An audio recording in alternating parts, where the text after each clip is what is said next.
আরও একবার ব্যর্থ মুশফিকুর রহিম, থিতু হয়েও 50-র আগে আউট মুমিনুল হক।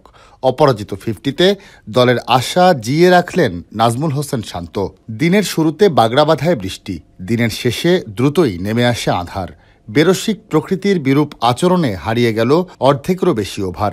মাঝের সময়টায় নাজমুল হোসেন শান্তর লড়াইয়ে আশা বেঁচে থাকল বাংলাদেশের। টেস্ট ক্রিকেটে তৃতীয় দিনেই সাধারণত অনেকটা ঠিক হয়ে যায় ম্যাচের গতি প্রকৃতি, কিন্তু সিলেট টেস্টে এদিন খেলা হয় মোট 44 ওভার।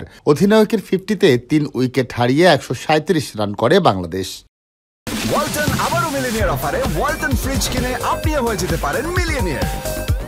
মিলিনিয়ার ছড়াছড়ি দেশ জুড়ে, এটা শুধু ওয়ালটেনই পারে।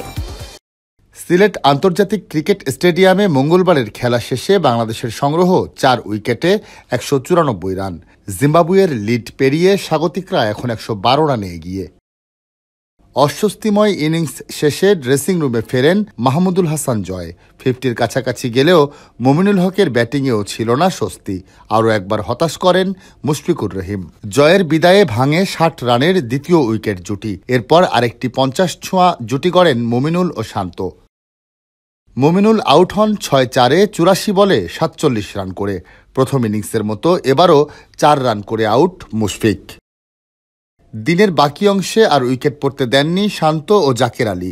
7-4-এ 84 বলে টেস্ট ক্যারিয়ারের পঞ্চম 50 করেন শান্ত। অন্য প্রান্তে জাকের 60 বলে 21 রানে অপরাজিত। 103 বলে 60 রানে নতুন দিন শুরু করবেন শান্ত। চতুর্থ দিন নির্ধারিত সময়ের 15 মিনিট আগে অর্থাৎ 9টা 45 মিনিটেই শুরু হবে খেলা।